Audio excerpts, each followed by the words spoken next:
Le champion d'Espagne n'est pas le Real Madrid. Elche avait tenu en échec le Real Madrid la fois dernière de partout.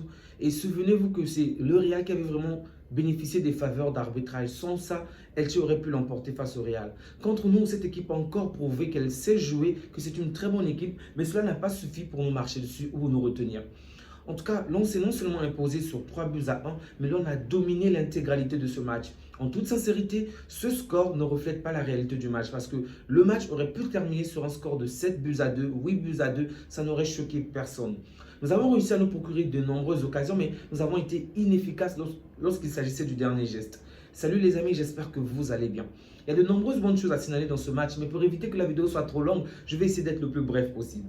Nous avons réalisé un très bon match, que cela puisse être en première période ou en seconde période, le match en soi était très bon. Toutefois, dans les derniers gestes, nous avons quand même été assez limités. Particulièrement, là je parle vraiment de Ferran Torres et de Fermín López. Ces deux joueurs ont manqué tellement d'occasions face aux gardiens qu'on avait juste l'impression que ces mecs ne voulaient pas marquer aujourd'hui. Pour eux, le match était tellement facile qu'il fallait faciliter l'adversaire, qu'il fallait soutenir l'adversaire. Ensuite, Rashford également s'est ajouté dans ce nombre et Yamal également sur certaines actions. Donc, pour juste vous dire de quelle manière on a vraiment dominé l'adversaire, nous l'avons écrasé, il n'a juste pas existé. C'est vrai que de temps en temps, cette équipe a quand même prouvé qu'elle sait jouer, qu'elle a vraiment des joueurs fabuleux et qu'elle a réussi à se créer des occasions dangereuses. Mais on savait comment se positionner pour que ces joueurs puissent se retrouver finalement hors jeu ou Garcia qui a juste réalisé les arrêts décisifs qu'il fallait. Donc, vous le savez très bien, c'est dans cette équipe, à Elche, que nous avons prêté Peña, que Hector Ford a rejoint. Hector Ford qui n'a pas joué plus qu'il est blessé. J'ai vraiment, alors là, je vous dis, j'ai énormément apprécié le match de Fermín López. C'était un match de patron, un match de capitaine, vraiment un match digne de Fermín López. Pardon, digne de De Jong. C'était un match de vraiment un excellent match. J'ai aimé le match de De Jong. Mais c'est Yamal qui a été nommé homme du match et je pense également que c'est mérité parce que Yamal également a fait un très très bon match. Pour moi, si on votait l'un plutôt que l'autre, ça ne m'aurait posé aucun problème parce que les deux, j'ai vraiment apprécié leur match. Le bémol, comme je vous ai dit, c'est l'inefficacité dans les dernières actions, l'inefficacité dans le dernier geste. Ça, vraiment, c'est vraiment à souligner. Il y avait des actions où tu te dis que ça, c'est pas possible que le joueur puisse rater. Il l'a raté. Rashford l'a raté. Yamal l'a raté. Yamal une fois. Rashford une fois. Fermín López l'a raté. Ferran Torres également l'a raté. Vraiment, je ne m'y attendais pas. Même Rafinha. Rafinha d'ailleurs qui est sorti. J'espère pour lui qu'il va bien et que ce n'est vraiment pas grand-chose. Mais dans l'ensemble, comme je l'ai dit, c'était un match vraiment facile pour notre équipe. Le coach était épuisé.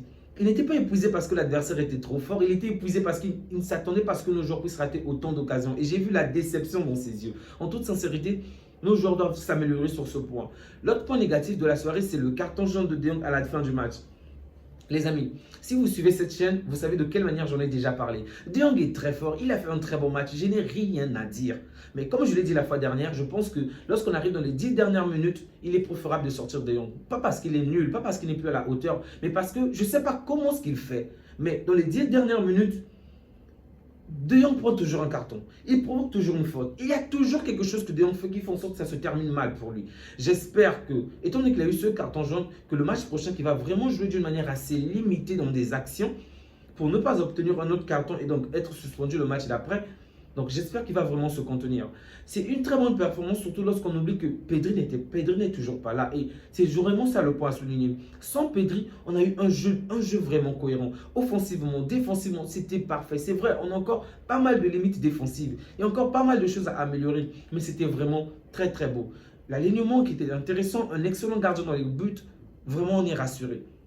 Donc les amis, je ne veux pas que la vidéo soit trop longue parce qu'en vrai, il n'y a pas eu énormément d'adversité contre le Real, comme le match contre le Real, ok? Ce n'est pas le même Elche, du moins, c'est la même équipe avec les mêmes intentions, mais face à nous, on a été tellement plus forte qu'elle n'a pas pu subsister. On va s'arrêter là les amis, n'oubliez surtout pas de liker, de laisser un j'aime, de même commenter si jamais la vidéo vous plaît. Vraiment, merci à toutes les personnes qui soutiennent la chaîne, que Dieu vous bénisse abondamment. Prenez bien soin de vous ainsi que des vôtres et on se dit à bientôt. Ciao!